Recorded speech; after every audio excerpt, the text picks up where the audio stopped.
Do you ever just want to get in your craft room and experiment with your supplies and do something a bit different? Well, that's what I'm doing today. I've had this idea in my head for a while. I'm not even sure exactly what I want to do, but I have a project I want to create. And so today I want to just start out by creating a background.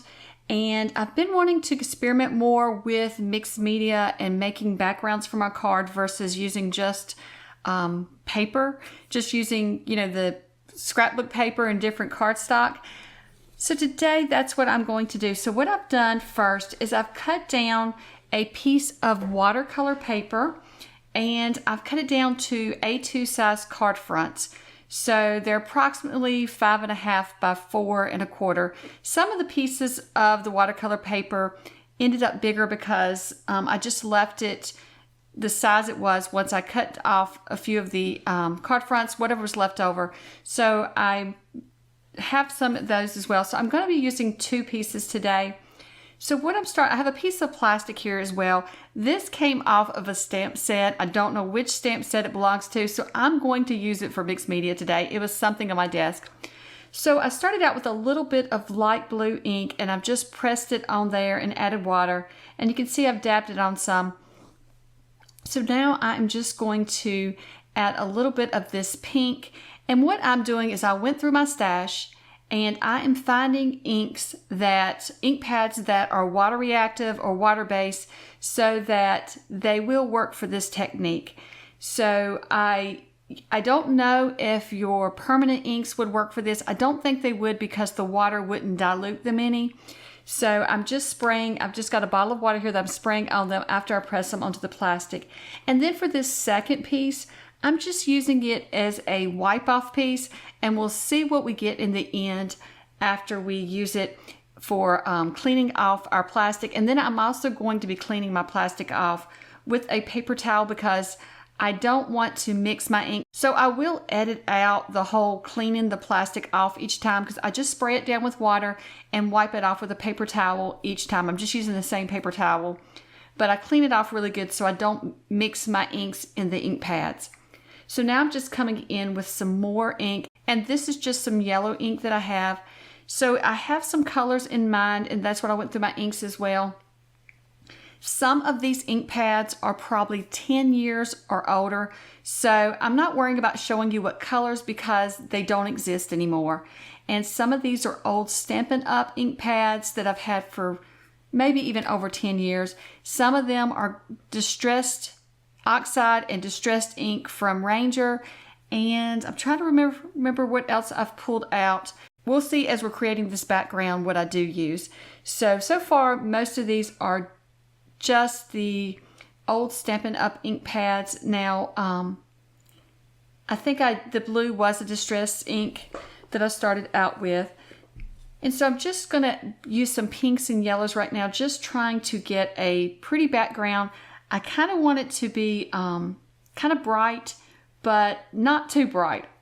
I've just got a vision and we'll see how it turns out. So this lighter pink is just not really showing up really well. So I want to try to fill in some of this white space. I don't want a lot of white space, but I don't want to just use my smooshing technique that I normally use. Normally when I use the smooshing technique, I flip my card over and it's just a surprise what I come back with. But for today's project, I just want to add the ink to the piece of plastic and add a little bit of water and then just smoosh it onto my card. But I'm trying to be a little bit more intentional as to where I am dabbing the ink. And so this is Distress Oxide. So the Distress Oxide acts a little bit different than just your regular water-based inks. It's got more of an opaque look to it even when you add the water. I'm not sure what to say, how to explain it, but it is a bit different. And so I added a couple of spritz of water to the first one, and I just don't think it's adding enough of the ink on. So what I want to try is I'm just going to use my purple Distress Oxide. This is actually Dusty Concord, and I'm just going to add 1 spritz of water this time just to see how the ink reacts and see if I can get a little bit more of the purple and it stand out a little bit more. I want it to be sticking out a little bit more. I don't want it to blend in with the back. and then I'll add just a little bit more water, and let's just see if we can get all of this ink off of the plastic onto my card front. And so I'm just randomly going around my paper, adding the ink colors, and really it's just, I don't have really a rhyme or reason. It's just what feels right and what looks right. And so I'm really just experimenting today. I like to try different things, and I've been wanting to experiment even more lately. And so really sometimes I don't have but a little bit of a plan when I get started, and then we'll just see where it takes us. So that is what today is. And so now this is another Distress Oxide, and it is the Spun Sugar. It is very light, but it is filling in some of the white space, but it's not really showing up a lot. But you can see a little bit of it in the background. And so I'm just wanting to just mix all these inks together. And I'm using watercolor paper because I am going to add this to my Betterpress in a few minutes, but I'm also using watercolor paper because I wanted it to absorb the colors and they spread out. Now I decided to take this scrap piece that we were rubbing all of the colors off. It's coming to me what I want to do with this. So now I want to try to create a background just like I did on the first background. So I am trying to get it to look very similar, the colors anyways, to look very similar to the first background that we created. So I'm going to let that sit aside and dry.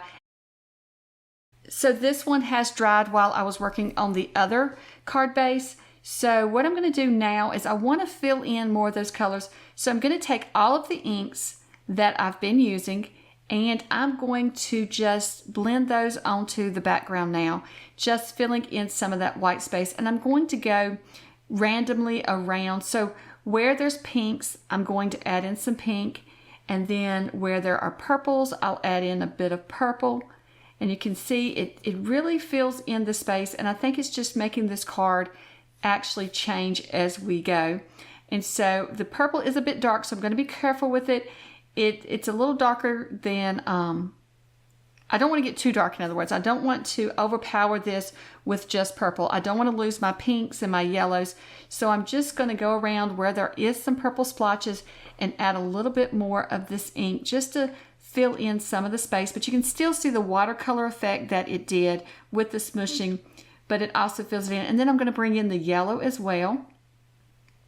And I'm just going to fill in, and I'm going to keep bringing in my colors and just randomly putting them around in places to fill in the white space until it looks exactly like I feel like it's ready to go, when I feel like it's done. So there's really, this, like I said, this experiment, if you want to try this and craft along with me, you're pretty much done when you like it.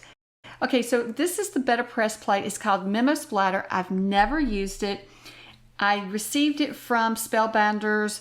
It's a new release this month, and so I thought it looked like a lot of fun to play with. So what I want to do is, it's supposed to look like splatters of paint.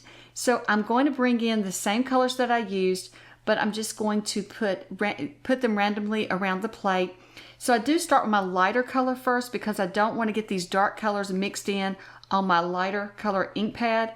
And so then I'll just work through the darker colors. So I've put a little bit of the pink at the top. I started with the yellow in the middle, and then pink at the top, and then some of this purple I'm just going to add around the bottom edges here. And so this, like I said, this is Distress Oxide, so it is reacting a little bit different to the plate. I've never used Distress Oxide on my Betterpress plate.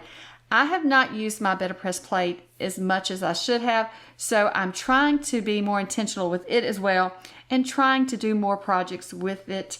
So I have another project coming up that I've done with it as well. So I am trying to just mix those paints on there. So here is the background once I have run it through my machine, and I love how it turned out. I love the background, but then the splatters coming across it.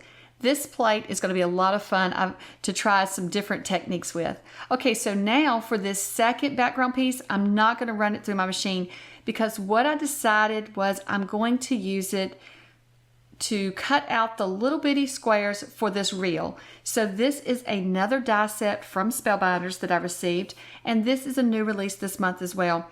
So this little reel has all those little squares on it that you can cut out and put on and glue onto the reel. So what I've done is I tried to be intentional when I was cutting out these little squares, and I tried to cut sections that had purple and sections that had pink and sections that had yellow. Of course, they're all blended together, but some sections have more of one color than the other. So that's what I decided to try and cut out. So I tried to cut out about 4 of each one, and now I'm just trying to decide how I'm going to put them on my reel. And I think the way that really was pleasing to my eye was to just put the purple, then the pink, then the yellow, and just keep rotating purple, pink, yellow. Even though, like I said, some of the pieces they're not going to be solid yellow, and they're not going to be solid pink or solid purple, but I tried to find pieces that was mostly those colors to use for that color. So like if it was mostly pink, which you can see some of them that it was yellow and the pink mixed, and so it almost looked orange, but I like that look. It didn't have to be perfectly those colors. So I really love how these little pieces look. I love the itty bitty pieces of that background. I think it was so pretty this way. So as you can tell, I'm really enjoying this project. So once I have them all laid out, I'm just going to glue them down. And then I pulled out another newer die set. It was released last month, and I cannot remember the name of this die set, but it comes with the film strip, the word smile, and then this heart. And so what I've done is out of the other background piece, I've cut out the heart, and then I cut a heart from black cardstock.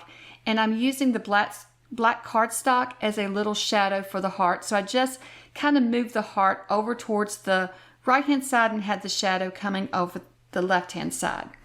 And so I think that's going to help the heart pop on the card and really show up. It kind of blended in with the background before I added that shadow. And then I've gone ahead and cut out the word smile out of the same cardstock as the reel. And the reel was cut out of like a creamy ivory color cardstock. And then I've cut the background for the smile out of the black. And it came in the same die set as that, the film strip. And so I will list all of the products that I used below, as far as the dies and the Betterpress and anything that's still available to purchase. Like I said, some of my ink pads are over 10 years old and they're not available anymore, so I'm not going to list those in my description.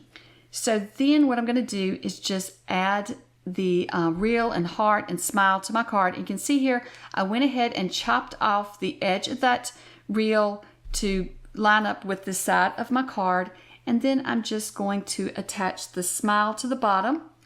And then I'm going to attach this card front to a black card base. Now, I'm not really sure if I want to give this away as a card to someone or if I will add this to a journal sometime or another. So I'm not really sure the purpose for this card yet. But I had so much fun creating it. I loved experimenting with this project and trying to see, what we would come up with. It was kind of a surprise to me how it ended up, but I really love how it turned out. I hope that it has inspired you to get in your craft room and just experiment with some of your supplies today and see what you can come up with. And I hope that you have enjoyed seeing me put this card together and create this background. And thank you so much for watching, and I hope you have a wonderful day. Bye.